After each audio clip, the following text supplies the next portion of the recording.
Yo, what's good, YouTube? It's your boy King Aka, and I'm back again with another reaction video. And today we're doing what if Africa was just one country. And this video was made by the new Africa channel. So please go over there and comment and subscribe to their channels too while you're here looking at my video, and subscribe to mine. So without further ado, let's get into the video. Make no mistake, drawing up broad generalizations about the African continent is likely to be met with strong reactions, as would be given to people often deemed willfully ignorant. For as long as time has allowed, Africa has struggled with an image problem, one that portrays the continent as a vast and impoverished landmass. Facts, man. That's big facts, especially when I first moved to America from, like, not even America, when I was living in Italy, because I was born there. But yeah, everybody always, they thought Africa is poor. They think that we're so impoverished and stuff like that. Yes, don't get me wrong. There are various parts that are very poor. There are people that are poor there, but then there's also really thriving areas. And nowadays, when people now are going back, they're seeing that Africa is not as people projected it to be. It's not as projected, and that's why I fell in love, and that's why, kind of inspired this channel, is to just basically promote Africa, promotes its music, promotes its, like, people, promote everything. So yeah, so if you see this video, like, and you have videos that you want me to react to kind of push out the agenda, man, send it my way. By disasters, pandemics, diseases, and famine. As has frequently occurred, the majority of people confuse a single country with a continent of 1.4 billion people. Thank you. And the thing is, it's not even so people around the world see Africa as a country, not as a continent. And it has so many countries, not even the countries. In those countries, there are so many different tribes and different types of people that look different, they speak different, everything about them are different. But the world sees us as one thing. You know what I mean? And I think it's very, like, naive, and it's very unfair for other cultures to be very glamorized and people wanting to know about it, but then people don't really want to know the complexity of what makes Africa Africa.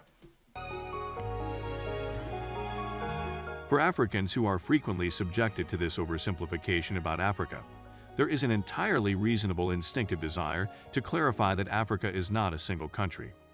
The continent boasts of a composition of 54 distinct countries with individual borders, varying currencies, religions, cultures, and ethnicities, as well as political governments. So diverse that certain cultures and regions identify as Arabs rather than Africans. Arena QMS is a true lifecycle management system that is better than the typical document focus. That's probably in another part, but I wanted to say that, like, even me, that I'm African, so my family is from Ghana and the Ivory Coast. I probably know like 30%. I don't even know as much because of how complex it is. And people need to get that into their mind, that how complex it is. Like, admirably, irrespective of the vast array of challenges that the continent has faced, continental innovation has advanced at a rapid pace. There have been Google product development offices across Africa, and link these subsea cables that promise to double internet speeds for millions in Africa. Several cities across the continent, including Nairobi, Kigali, Kampala, Accra, and Lagos, are booming technology hubs that are boosting their respective countries into the ranks of global digital competitors. The continent's average annual GDP growth has steadily exceeded the global average, where urbanization rates are increasing and digital penetration is spreading faster than ever before. Man, this digital world is doing so many great things for us as Africans, and I'm praying that it keep us in a steady incline and keeps us going and getting better, and our like GDP and our capital and everything about, like, our economy for every country in Africa to keep increasing, and to basically take us away from that poverty standpoint, and yeah, and have us, like, in the international scale, like where people respect African countries, and we can actually bring something to the.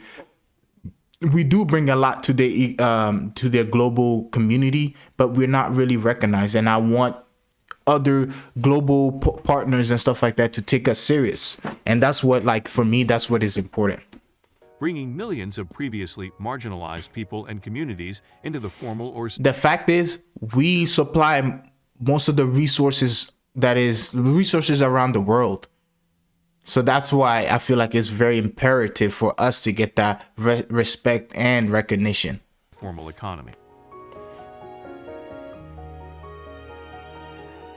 Nonetheless, Africa's collective growth has been deplorable and severely stifled in most contexts, leaving the continent vulnerable and reliant. Jobrelin Akel, chief executive of Iron Capital, an Africa-based, Africa-focused investment banking firm, states in his report that one of the single greatest threats to this growth has been systemic challenges to unity. The lack of a united front is emphasized by a lack of trade, or so little trade, between a continent with over 1 billion people. That's what I was saying. So, one of the thing I was reacting, like, it was like, I think it was a video that was just like Morocco was trying to be part of the EU instead of trying to build a united, how do I say it, African, like a united like trading partner with all the African countries. Why not? Why don't like African countries try to? I know there's like some for like West African countries. There's for other parts, but like why isn't the whole continent in a trade agreement where resources are shared from every country? Like why isn't that why hasn't I can't even speak, but I want to know why it hasn't happened yet and why we can't do it. I mean, we can do it, but what are the limiting factors? What is stopping us from doing it? So that's all I really want to know, because like I feel like all the growth that we want and we want to see, we can make it happen within the continent. Evidently, only 17% of internal trade activity was recorded in 2017, ranking the continent with the lowest internal trade activity of any multi-country continent. Honestly, a united country, made up of 54 distinct nations, all armed with a unique wealth of natural resources, would be a terrifying global powerhouse. See, that's why a lot of outside countries don't want, because if we were trading inside and we were a united front, like we would have so much power in the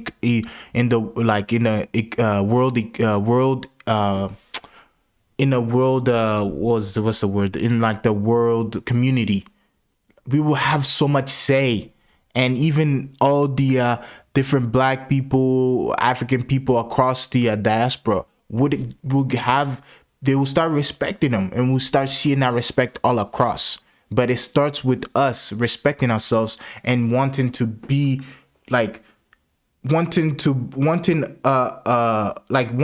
respecting us and wanting us to be like closer together.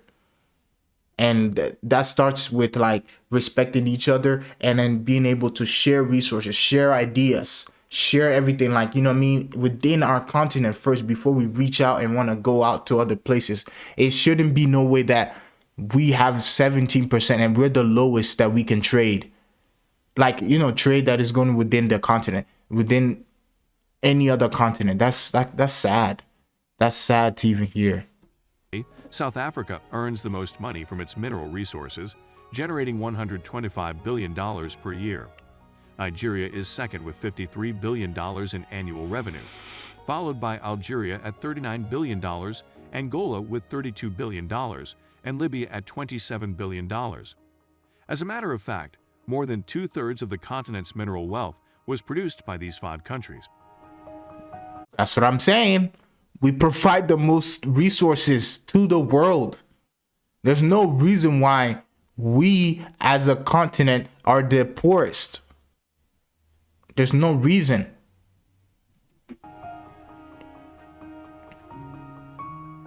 So what if Africa was a country?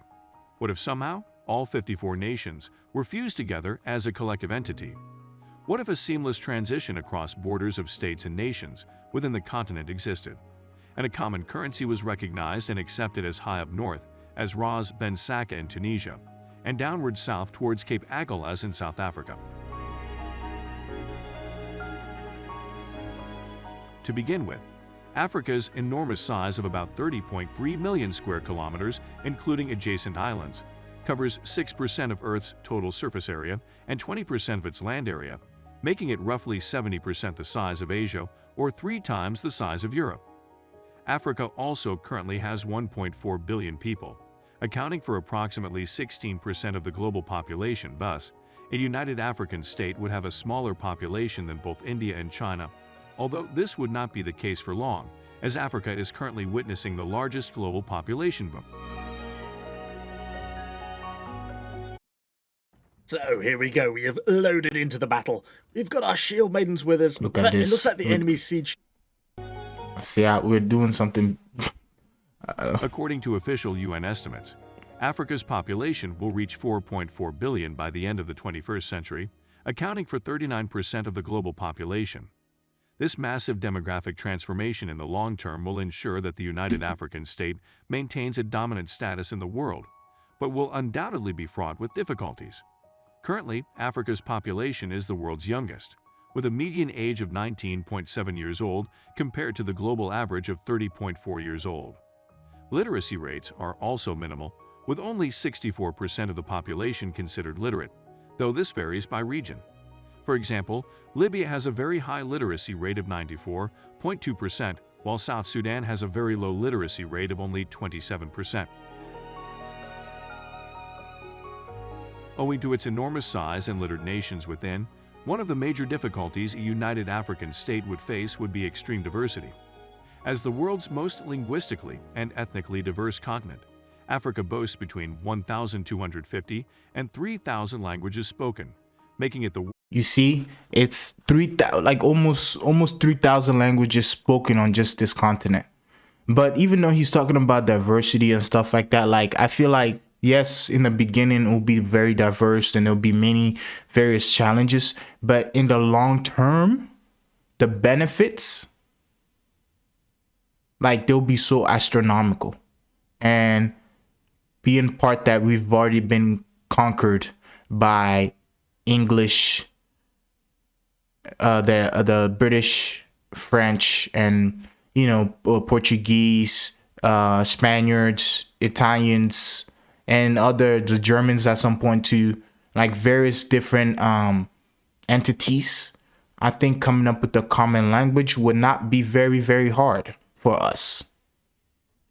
world's most multilingual place, with many people speaking at least 2 African languages and 1 additional European language. That's facts. I speak 2. Yeah.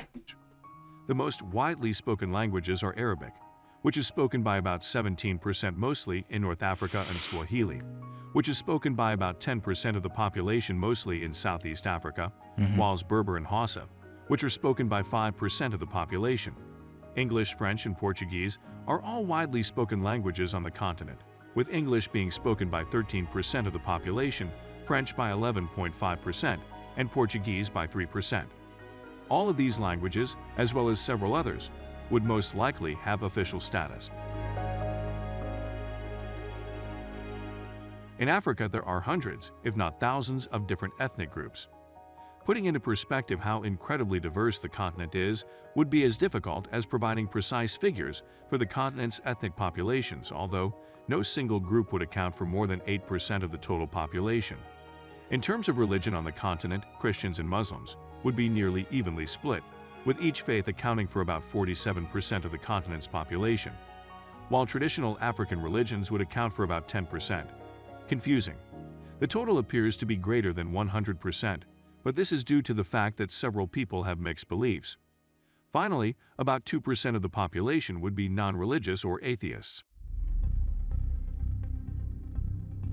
Although Lagos, Nigeria is the largest city on the continent and has a population larger than all of Romania combined, it is unlikely to be the capital of a united Africa. A more tenable pick would probably be Addis Ababa in Ethiopia. mainly due to the fact that it already houses the African Union, whose operations are similar to those of the European Union in Europe. I would like to say, what's it called? Ethiopia was the only country. Wasn't the only country. Okay, I will not make that statement, but I know it was one of those countries that was never conquered. So making it as a capital would be thing. But I think, I don't know, maybe somewhere that is right smack in the middle of like everywhere will probably make sense. So yeah. African Union's headquarters and biannual summits are held at the African Union Conference Center and Office Complex in Addis Ababa. Addis Ababa is also home to the United Nations Economic Commission for Africa, which is why it is often referred to as Africa's political capital. In a united African front, Cairo and Johannesburg would probably be the two largest financial centers playing vital roles in the economy.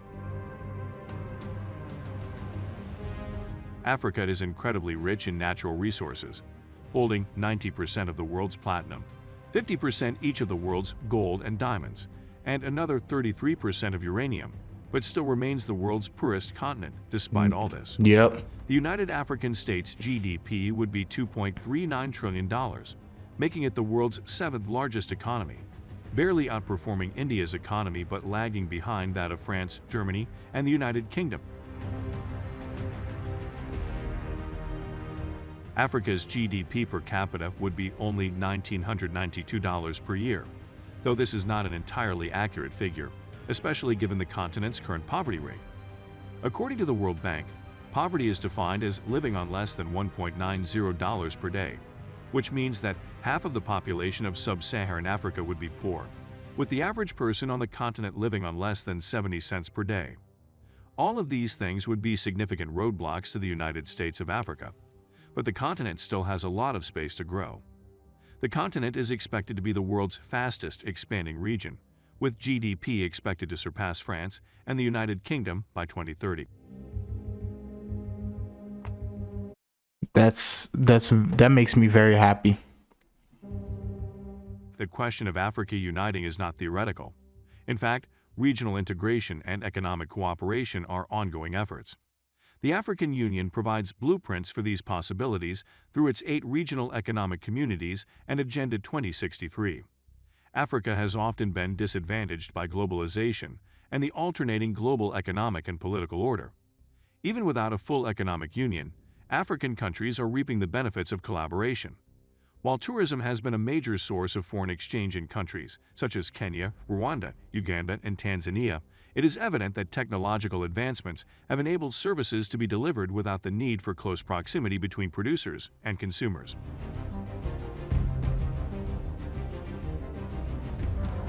All things considered, Africa has the potential to become a superpower by the end of the 21st century if it joins forces. It would have a large population to support a large army and a large economy that could one day compete with the rest of the world. Africa would be a united continent under one flag, optimistically looking forward to what the future holds for her.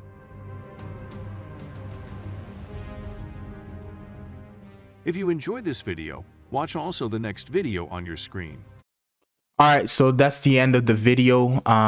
So my thoughts. Is it possible? Yes, it is possible. Will it happen? Yeah, it can definitely happen. My belief is that I don't know if now is the time, but definitely with technology and stuff like that, people's minds. So if you know about Dr. Kwame Nkrumah, he was a big Pan-Africanist, wanted to join all the African countries under one banner and become one country. I think this is the direction where Africa needs to go. And I really hope that within my lifetime, I get to see that. And that would be a big dream come true. I think having all the African countries under one banner, being able to trade amongst each other and share resources, share ideas, would exponentially grow Africa's economy, like all the countries and stuff like that, remove a lot of the poverty that we see today, and bring us into the future. And like how you said that we're gonna surpass some of these European countries, like major European countries, like GDP per year, per capita per year. I see it, but it's the mere fact that we need the leadership, we need the people, we need the open mindedness, so that we can make all of these things happen. But I could definitely foresee it happening. So without further ado, this is my reaction video to what if Africa was just one country. I really enjoyed this video, and so please like the video if you liked it. Comment down below, subscribe, and hit that bell notification to get notified whenever I drop another video. Thank you so much for all the subscribers, new subscribers. Thank you so much. I think we are at 50 something right now, so we're on our way to 100 subscribers. Just want to thank you guys. If you're new and you're watching my video, please subscribe to my channel, and I'll catch each and every one of you guys on the next reaction video. Yeah.